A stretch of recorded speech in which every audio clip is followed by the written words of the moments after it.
And one of the important points here that we've got to make clear, it's cool that, a few individuals will come and march for Black Lives Matter or for the true movement, which is in the streets. All right. Not those folks. Yeah. Not those folks who were put in leadership. We're talking about the folks who are in the streets fighting the good fight. It's cool to have those individuals hanging out with us or in the streets with us or even, in their personal lives, investing in our communities or investing in politics and movements that help us. But what are their institutions doing? That's the question. What are their institutions lobbying government for?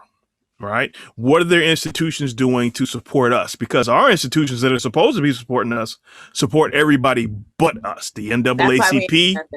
Huh? I'm sorry. That's why we ain't get nothing. I'm sorry. Yeah. Yeah, it's true. That's right. I was triggered. You're right. Forgive me. I'm sorry. NAACP, they fight for everybody. They fight for Latinos and other immigrants harder than they do for us.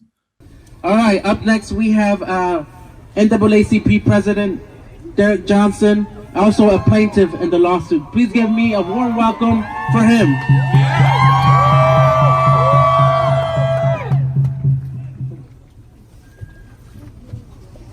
For all of you who marched over 230 miles to be here, we stand here representing the oldest and largest civil rights organization in the country.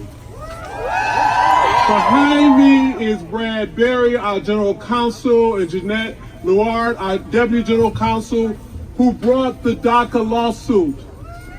Because as African Americans, we understand the journey of 230 miles because we have been fighting this fight for over 400 years.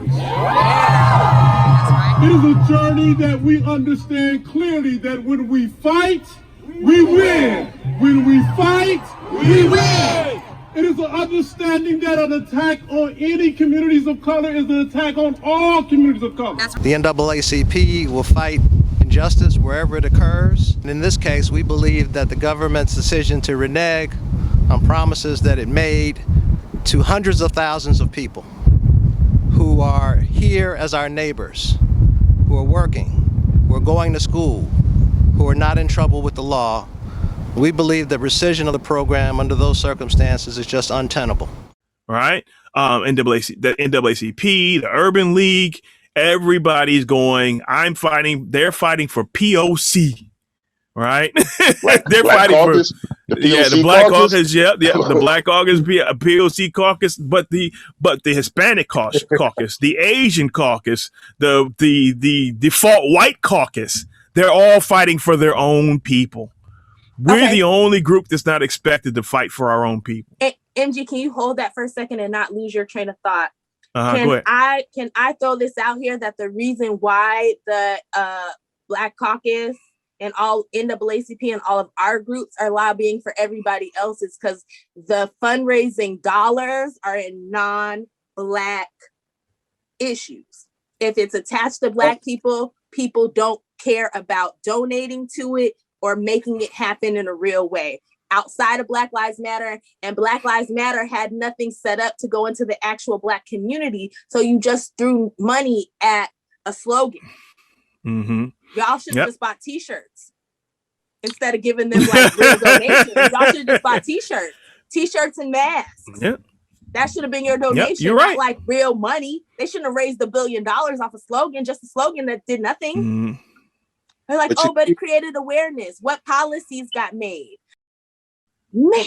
You see, go ahead, bud. Please go ahead. I just wanted to add this real quick. You see, they know how to like get things done, like serious things done politically for themselves. But when it's us, they just throw their money at symbolism. Mm-hmm. Yep. That's a good point, Mud. That's a really good point. So I think we need to pay attention to institutions, what the institutions are doing again, because people often, when you ask because the key here is solidarity requires reciprocity, right? Everybody wants to talk about solidarity, but nobody wants to talk about reciprocity. What's in it for me? Because everybody else is thinking what's in it for me, right? Everybody else does it. whether they do it, whether they let you know or not, but everybody else is counting because you can see how things lay out, right? For 1 year, the Asian community started under Trump. Remember this now. Trump is gone. Started under Trump. That the coronavirus and China virus and all this other shit that to hurt people's feelings. Craziness. Mm-hmm. Yeah, no cops killed any Asian people. No mobs of crazy white folks hung any Asian people that I know of. A couple of beatings here and there. We did have one mass killing, but I don't think that was by a white man that I don't think was connected to Kung Flu. As what's his name? As Donald Trump would say, it wasn't connected to any of that rhetoric, right? No, it was not.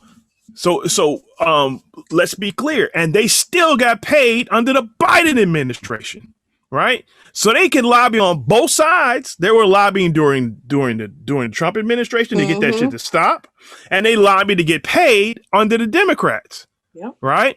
And you see, and every time, and while Trump was in office, he signed an AAPI, economic inclusion, empowerment, economic empowerment, executive order. Right. So everybody is allowed to lobby both sides of the aisle, right, to get what they want, except us. Right. We've got to end this bullshit. It's ending slowly. Thank God. I just hope it's not too late. All right, that's all I got. I'm sorry, I'm running my damn mouth. Reciprocity. Reciprocity. There's no such thing. Shut up, mule. Get it. You will never get this goddamn carrot. You just do what the hell I told you to fucking do. Listening to Reset Race, you now tuned in to Reset Race. You're listening to Reset Race, you're now tuned in to Reset Race. What? Put them back on the grill again. We grilling them, put them back on the grill again. We grilling them, put them back on the grill again. We grilling them, back on the grill again. We grilling them, You're listening to Reset Race. ADOS need reparations to make America great. You're tuned in to Reset Race. We no longer starving while others eat off our plate. No. You're listening to Reset Race. We focused on our justice claim. We know what is at stake. You're tuned in to Reset Race. You'll find out who really about justice and really who fake. Lineage go back to U.S. Southern plantations. Lineage, Jim Crow and mass incarceration. Redline and lynchings. We are old from this nation. You're not about justice if you ain't for reparations. MG, the wise one. Cousin Mother, intellectual. Samantha bringing fire. Anti-black, we pressing you. No permanent friends and no permanent enemies. The backbone of the country. To win, you need our energy. You gon' see. Listening to Reset Race. You now tuned in to Reset Race.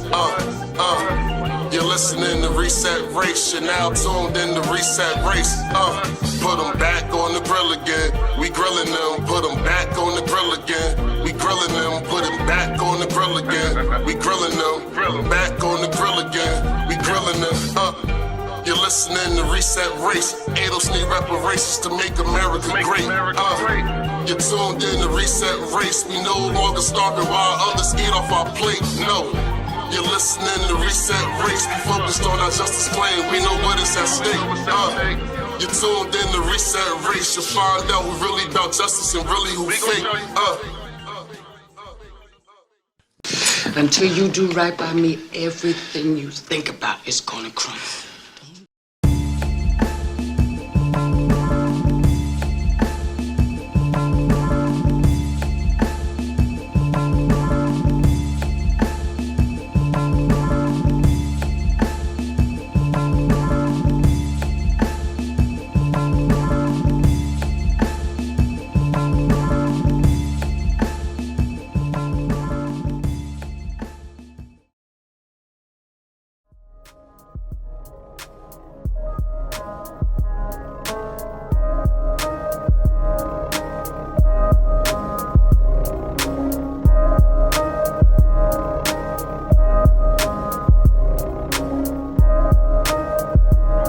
At the very same time that America refused to give the Negro any land, through an act of Congress, our government was giving away millions of acres of land in the West and the Midwest, which meant that it was willing to undergird its white peasants from Europe with an economic floor. But not only did they give the land, they built land-grant colleges with government money to teach them how to farm.